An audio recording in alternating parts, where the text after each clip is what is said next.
Hey, good to have you back. I'm actually going to just sort of talk a little bit, which I don't normally do, because I'm a guitar player, and it's like one of the reasons I became a guitar player was so I wouldn't have to talk so much, and I wouldn't have to dance. But today I'm going to actually step out, and I'm going to talk a little bit because I've watched a lot of YouTube videos recently trying to sort of get a grip on what I'm doing, and what I should do.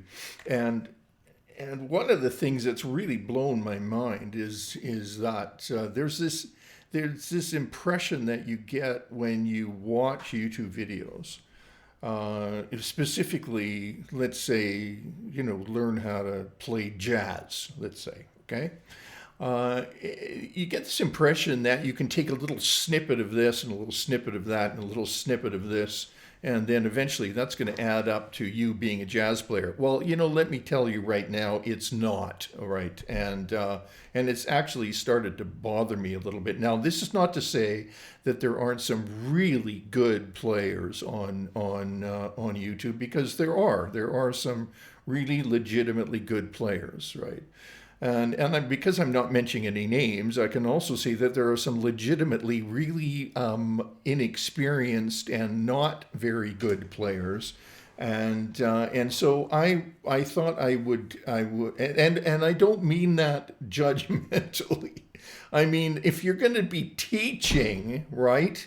I would like to know that the stuff I'm learning is going to actually contribute to my getting a final result of being able to play tunes, right? That seems to make sense.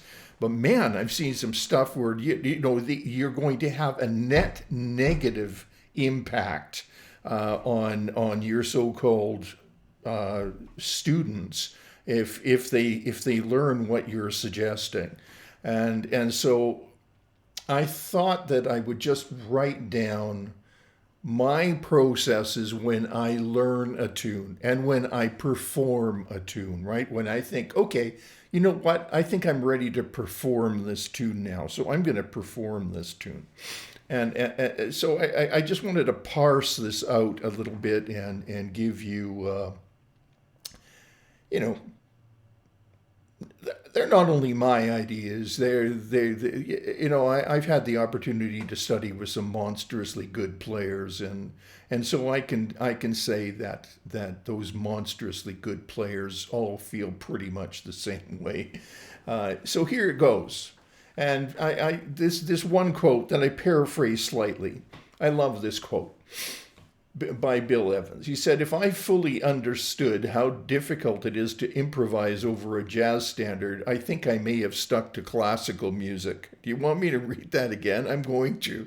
If I fully understood how difficult it is to improvise over a jazz standard, I may have stuck to classical music.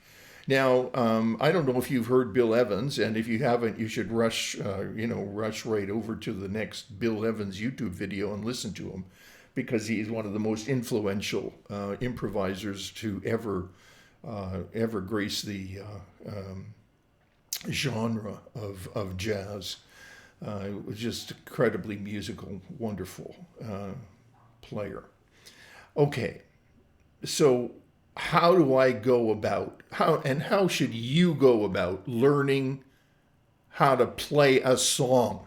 Like, what a crazy concept. Like, I want to learn how to play a song. So, my relatives say, "Oh, I like that song." I know what that song is. That's that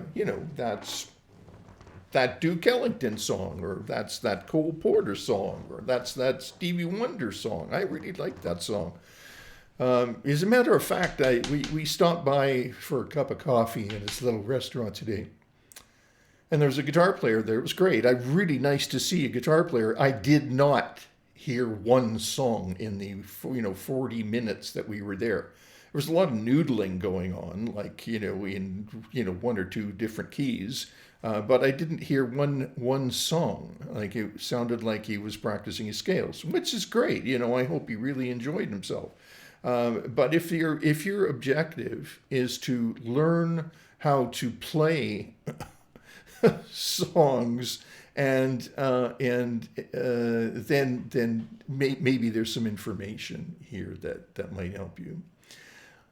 Number one, learn and memorize the melody in several positions on the fretboard, right? Simple. I don't know how you do that, but for me to do that over the years, maybe I'm not as clever as your average guy. I don't know. But for me to do that, I had to learn how to read. There's a lot of stuff that I learned by ear as well, but reading helped tremendously. And so I would take a melody and learn that melody in one position, and then work it through the fretboard and into another position, and then another position, right, and then another position. Play it all over the fretboard. Play it in different octaves, right?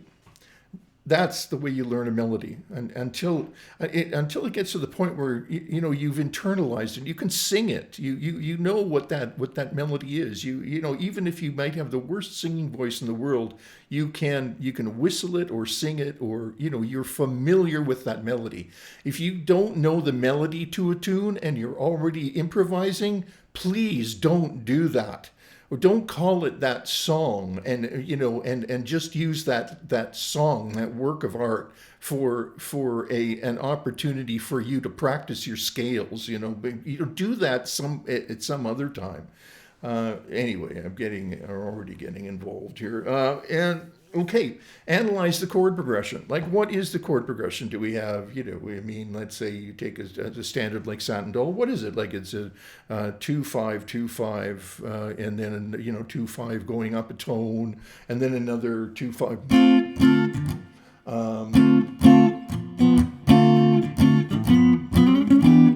So analyzing the chord progression, right? 2-5, 2-5. And then a little, moving up the fretboard, in the key, and so on. So you say, okay, well, you get it, right? You have to be able to memorize the functions of those chords, and why do you want to memorize chord functions? Like I'm in this key and I'm in that key, and this is a 2 and this is a 5 and so on, because it'll help you to memorize that chord progression. And that's the next thing you should do, is memorize the chord progression and identify the tonal centers and turnarounds and other special characteristics. So if we stick on this one, we have 2-5 in C, and then we have 2-5, in D major, and then 2-5 in G, 2-5 in G flat, and resolution to C major. There's no way that you can improvise over anything unless you understand where things are going harmonically, okay? And also, as I said before, I don't know how you can memorize if you're not understanding the function of the chord progressions, right? And number 4, learn to play the changes as rhythm/harmony. Okay. So in other words, before you're moving on to improvisation, be able to just do this as if you're playing for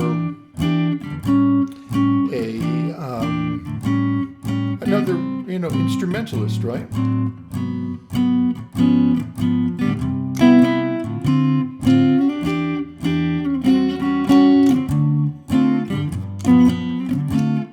And so on, right? So you're starting to build an understanding of the tune. You're building a harmonic understanding of the tune. You're building a rhythmic understanding of the tune. You're hearing the notes. You're hearing where some of the lines are going, right? The internal, the voices of the chords, which direction they're going. And you start to build a little bit of a relationship with the rhythm and the harmony of that tune. Okay.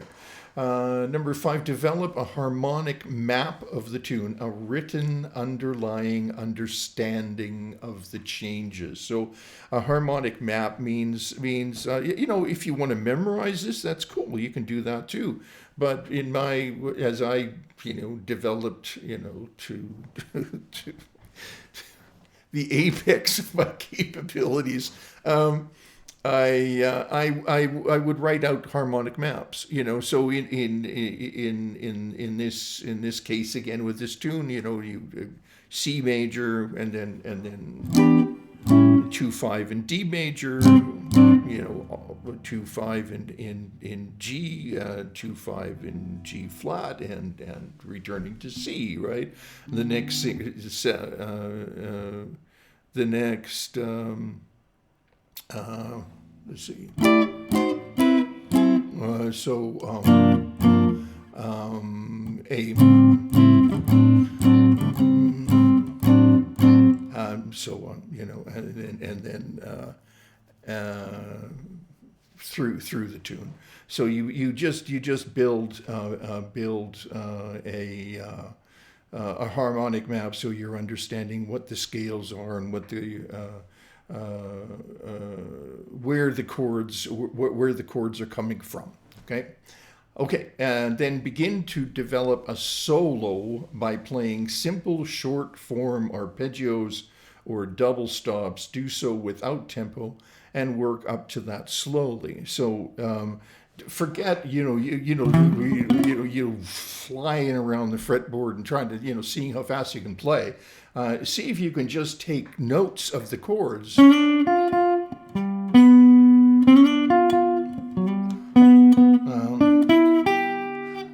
Let's see, where am I here?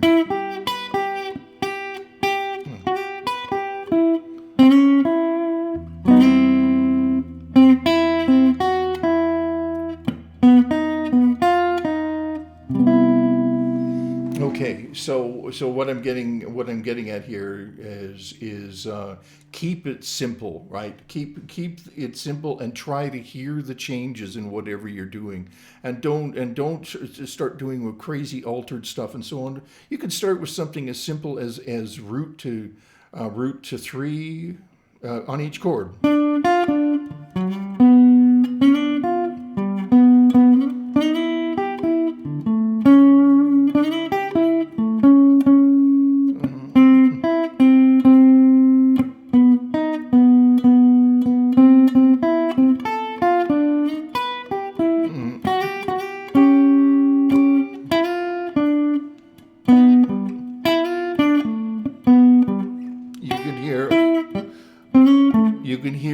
You can hear the line, the underlying chord progression, right?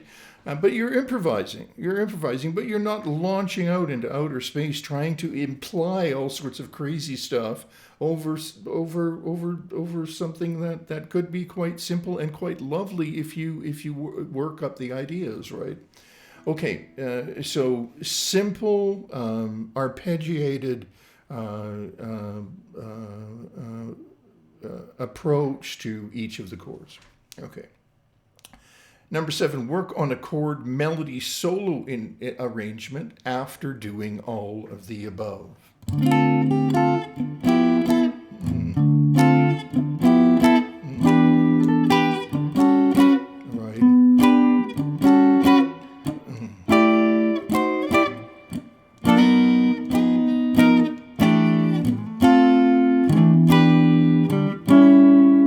Okay, so you get the idea. So I'm playing rhythm, I'm playing melody, and I'm playing the chords, the harmony at the same time. Those are the elements of music, and I'm hopefully going to get the form right? Rhythm, melody, and harmony and form. Okay, that I'm starting to build something that I should be able to sit down and play as a solo bit, right? This is good. You can use it in your improvisations as well. You can use it when you get the break, and you just reiterate the melody, and then work up several chord solo ideas and begin to develop them. That's just finally number 8. Chord melody, like I did here. Right, I've got the melody there, but a chord solo is different than a melody, because I don't necessarily have to play play the melody, right?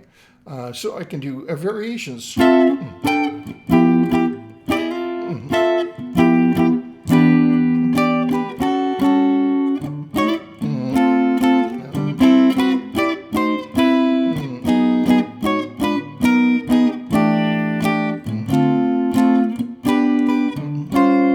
And so on. You get the idea.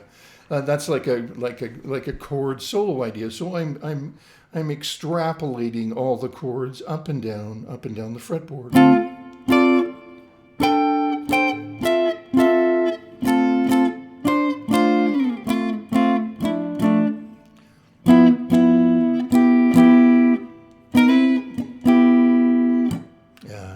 Yeah, whatever. And you can experiment that way for a long time. So now what I've got is as I'm starting to build an understanding of how this tune goes, and the foundation of that tune. And so I could work on this tune for hours and hours and hours. Yeah, I like, seriously, I can still work on this tune for hours and hours and hours. And then I'll do another tune, and I'll take the same thing out of my repertoire, whatever it is.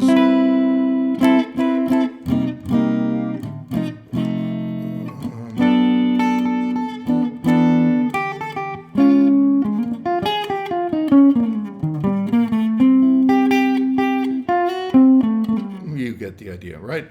And I will have covered, if I take that tune and I put it into my repertoire, into my playing repertoire, that means that I've put this kind of work into that tune, and those